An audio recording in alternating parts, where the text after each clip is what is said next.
आपण पाहत आहात दैनिक विदर्भ सत्यजित लाईव्ह न्यूज। आमचे मुख्य संपादक उद्धव फंगाळ यांनी दिलेल्या माहितीनुसार माहिती सरकारने अतिशय महत्त्वाकांक्षी अशी लाडकी बहीण योजना सुरू केलेली आहे।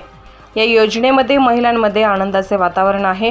या संदर्भात दैनिक विदर्भ सत्यजितचे मुख्य संपादक उद्धव फंगाळ यांनी 6 सप्टेंबर रोजी शिवसेना शिंदे गटाच्या शहर प्रमुख वैशालीताई सावजी यांची व त्यांच्या काही सहकारी महिला यांची लाडकी बहीण संदर्भात व मेहकर विधानसभा संदर्भात मुलाखत घेतली। यावेळी महिलांनी सकारात्मक व चांगल्या प्रतिक्रिया दिल्या। यावेळी बेटी बचाव बेटी पढाव जिल्हा अध्यक्ष शिल्पा देशमुख, मोनिका चोपडा, स्वाती शर्मा, सविता ढोले उपस्थित होत्या। नमस्कार। आज आपण आलो आहोत शिंदे गटाच्या शिवसेनेच्या मेहकर शहर प्रमुख वैशालीताई सावजी यांच्या घरी। आपण या ठिकाणी येण्याचे कारण असे आहे की महायुती सरकारने गेल्या 1-2 महिन्यापासून लाडकी बहीण योजना सुरू केलेली आहे।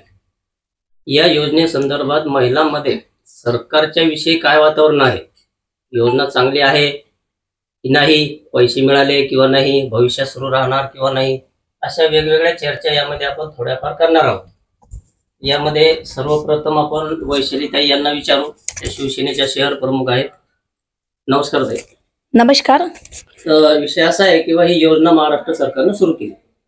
बरोबर करत असताना जात धर्म पंथ गरिबी श्रीमंती असा कोणताच विषय त्यांनी पाहिलेला नाही। ते विरोधी पक्षाची महिला जरी असली तरी त्यांना पैसे मिळायला लागले, सत्ताधारी असली तरी त्यांना मिळायला लागले। योजना कशी वाटते तुम्हाला? ही योजना खूप छान आहे, कारण या योजनेमुळे सर्व ज्या गरीब महिला आहेत, श्रीमंत महिला समजा ठीक आहे, त्या म्हणजे आपले स्वतः दागिने म्हणजे त्याच्यानंतर साड्या याच्यावरती खर्च करतात, पण ज्या कामवाल्या महिला आहे ह्या सकाळपासून संध्याकाळपर्यंत काम करतात तरी त्यांना 1500 रुपये मिळत नाही।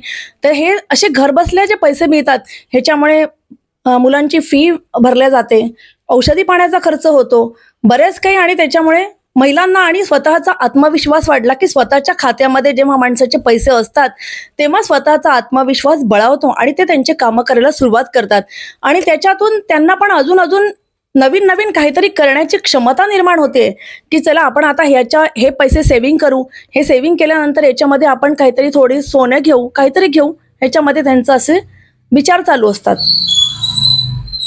नाव काय ते? शिल्पा देशमुख। हां, शिल्पा ताई, आता आपण सर्वसामान्य कुटुंबामध्ये मोठं जवळपास समजा आहे का नाही, आपला सर्वांशी संबंध येतो, बाजार वगैरे व्यवसाय वगैरे काही।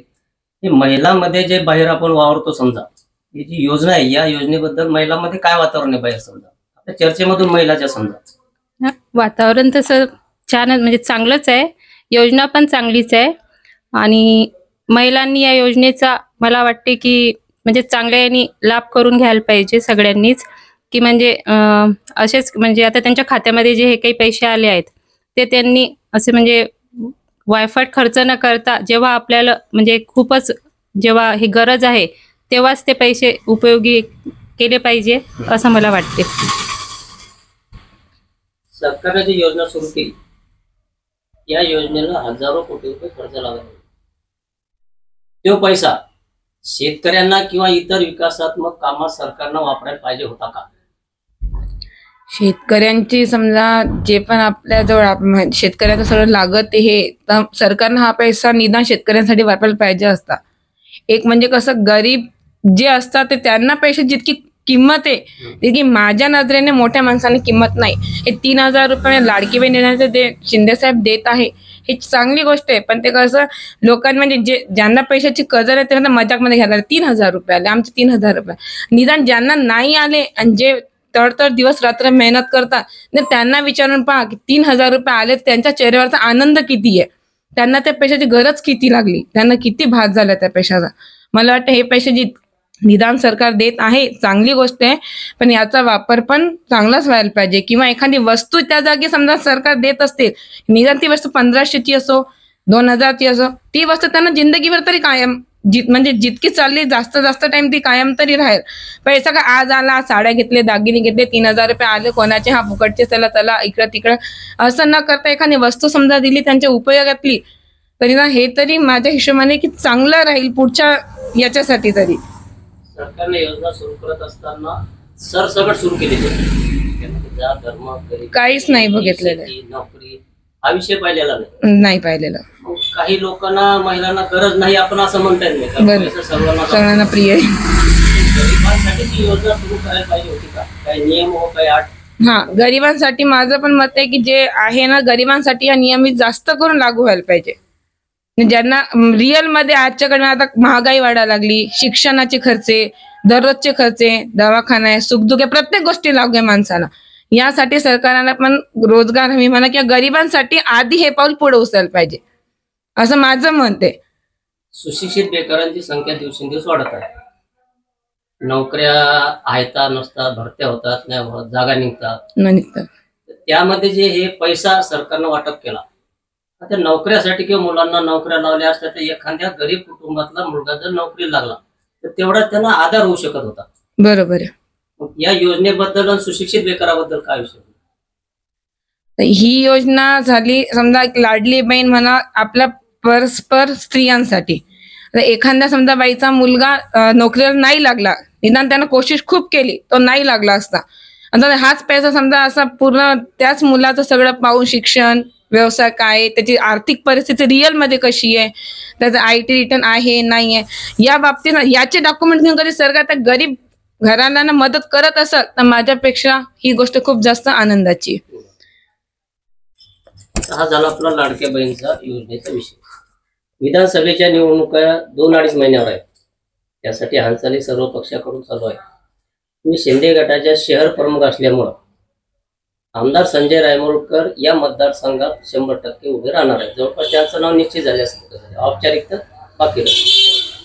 शिवसेनेकडून किंवा महिला वर्गाकडून मेहकर मतदारसंघात काय वातावरण आहे? मतदारसंघामध्ये वातावरण म्हणजे आतापर्यंत त्यांची 4 वेळा हॅट्रिक झालेलीच आहे आणि ते निवडून येणार आहे, 100% कॉन्फिडन्स आहे. आणि आजपर्यंत हे लाडकी बहीण योजना हा जो आता मुख्यमंत्र्यांनी जे दिलेला आहे, हे मुख्यमंत्र्यांनी आजपर्यंत असा मुख्यमंत्री कदाचित झाला नाही आणि कदाचित होणे नाही. आता हा लाभ आपल्याला जर कायमस्वरूपी घ्यायचा असेल तर आपल्याला येत्या विधानसभेमध्ये संजयजी रायमुलकर यांना निवडून देणं गरजेचं आहे आणि ते मंत्री होणार हे 100% गॅरंटी आहेच. आणि त्यांनी मंत्री जर झाले तर आपल्या मेहकरचा विकास होणार आहे.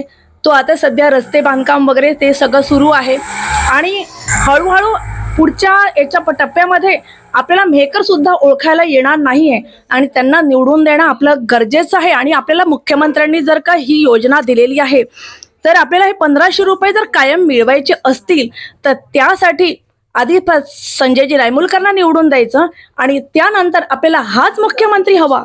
म्हणून याच्यासाठी आपण पण प्रार्थना करायची की हा मुख्यमंत्री आला तर आपल्याला अजून योजना आपल्याला मिळत राहतील आणि त्याच्यामधून आपला विकास भरभराटीचा जाईल. माझा प्रश्न असा आहे, योजना सुरू केली म्हणून रायमुलकर साहेबांना मतदान द्यायचं की रायमुलकर साहेबांना 15 वर्षात मेहकर मतदारसंघाचा विकास केला म्हणून मतदान द्यायचं?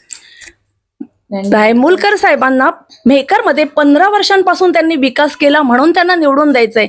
आणि असा लाडका आमदार आजपर्यंत कधी झाला नाही आणि होणे सुद्धा नाही. कारण की अगदी छोट्या छोट्या म्हणजे लहान मुलांपासून तर म्हाताऱ्यांपर्यंत त्यांची अतिशय जवळीक निर्माण आहे. आणि महत्वाची गोष्ट, ते आमदार म्हणून कधी कोणाशी वागलेच नाही, ते प्रत्येकाशी आपले नातेवाईक म्हणून वागतात आणि प्रत्येकाच्या समस्या सोडवतात.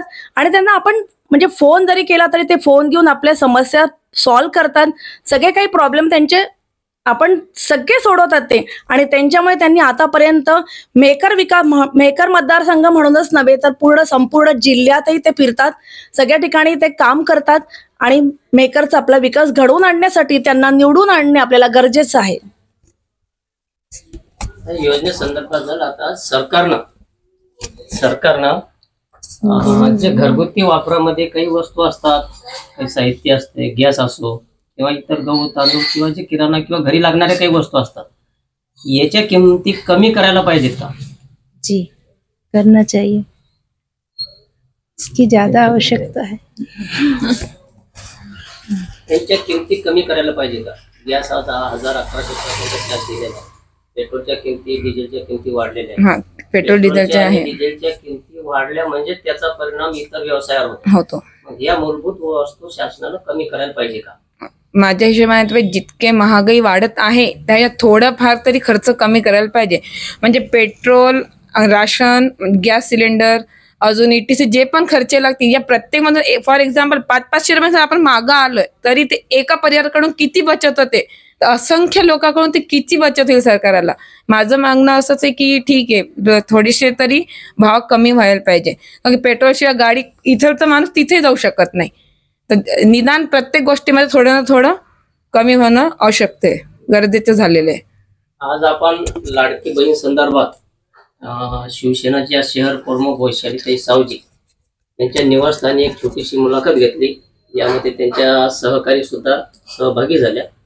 सर्व वाचकांना कळवण्यात अत्यानंद होत आहे की साई दैनिक, साई संध्या, दैनिक विदर्भ सत्यजित हे दोन्ही वर्तमानपत्र ई-पेपरच्या माध्यमातून सामाजिक, शैक्षणिक, सांस्कृतिक, साहित्यिक, आध्यात्मिक, राजकीय, शासकीय, प्रशासकीय, खेळ, कला, क्रीडा अशा विविध क्षेत्रातील घडामोडींसोबत सर्वसामान्य, कष्टकरी, शेतकरी, व्यावसायिक, नोकरदार अशा विविध जनमानसांच्या समस्यांच्या बातम्या प्रकाशित करून शासनापर्यंत पोहोचवण्याचं अविरत काम सातत्याने करत आहे. आपल्या या प्रसार माध्यमांना महाराष्ट्र राज्याच्या कानाकोपऱ्यातून उत्तमरित्या चांगला प्रतिसाद मिळत आहे.